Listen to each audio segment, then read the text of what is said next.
Saya Charles Adrianus Tombesi, MSF, NPM 19003. Cinta universal dalam pemikiran Mochi. Dalam video ini saya akan menjelaskan mengenai cinta universal yang dikemukakan oleh Mochi. Namun sebelum masuk dalam pemikirannya tersebut, saya akan menjelaskan terlebih dahulu mengenai siapakah Mochi dan apa saja ajarannya. Mochi merupakan seorang filsuf Cina. Ia lahir kira-kira pada tahun 470 sebelum Masehi sampai 391 sebelum Masehi. Semasa hidupnya ia memberikan beberapa ajaran, yaitu terkait dengan 10 tesisnya, kritiknya terhadap Konfusianisme, utilitarisme, dan cinta universal. Cinta universal merupakan salah satu pemikiran yang dicetuskan oleh Mochi. Sebelum menyampaikan teorinya tentang cinta universal, Mochi terlebih dahulu mengkritik para pemikir sebelumnya, khususnya Kongzi. Ia mengkritik gagasan Kongzi tentang cinta atau ai.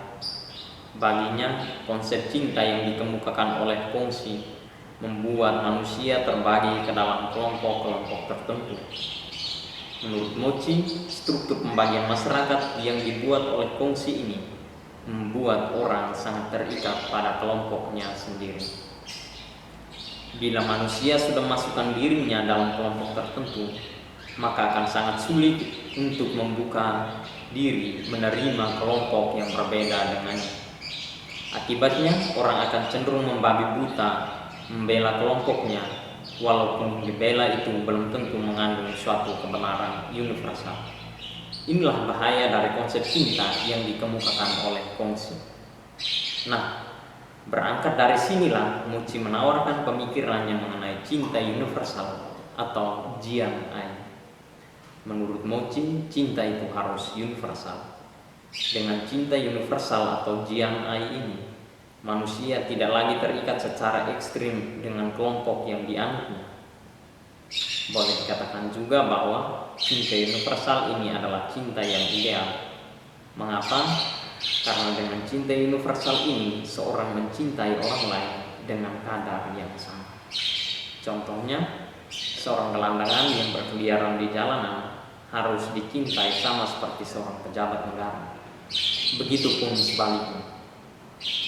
Semua orang harus mendapat cinta dan perhatian yang sama. Mochi juga menyatakan bahwa bahaya akan menimpa manusia jika manusia tidak mencintai secara universal. Menurut Mochi, bencana di dunia ini berasal dari kegagalan manusia untuk saling mencintai secara universal. Dalam bab 16, Mochi mengajarkan bahwa tugas orang-orang benar adalah memberi manfaat bagi dunia dan melenyapkan bencana. Nah, di antara seluruh bencana di dunia ini, manakah bencana yang besar? Mochi berpendapat bahwa serangan terhadap negara-negara kecil oleh negara-negara besar, atau singkatnya penindasan dari yang berkuasa terhadap yang lemah, menurut Mochi inilah kemalangan dunia. Mochi juga mempertanyakan apakah kemalangan dunia ini terjadi karena sikap mengasihi terhadap yang lain? Tentu saja tidak. Kemalangan ini terjadi karena sikap membenci dan sikap melukai orang lain. Dari pernyataan Mochi ini jelaslah bahwa kemalangan yang terjadi dalam kehidupan manusia itu karena ketidakhadiran cinta universal dalam diri manusia. Mochi juga menyatakan bahwa dengan saling mencintai, kedua belah pihak saling menguntungkan.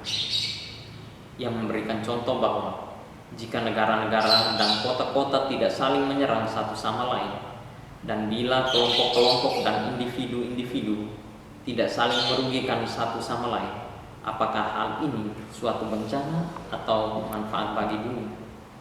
Tentu saja suatu manfaat. Maka dalam hal ini, bukankah sikap semesta yang timbal balik merupakan penyebab kemanfaatan utama di dunia? Oleh karena itu, Mochi menyatakan bahwa prinsip semesta adalah benar.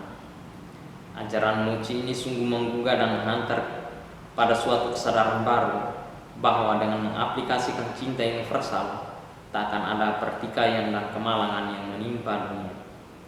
Manusia akan menerima manfaat yang sangat besar dari cinta universal yang dipraktekkan. Dengan saling mencintai tanpa memandang identitas akan mendatangkan kerukunan bagi manusia. Kerukunan itu timbul dari sikap manusia memperlakukan sesamanya itu secara setara atau sederajat. Sekian dan terima kasih.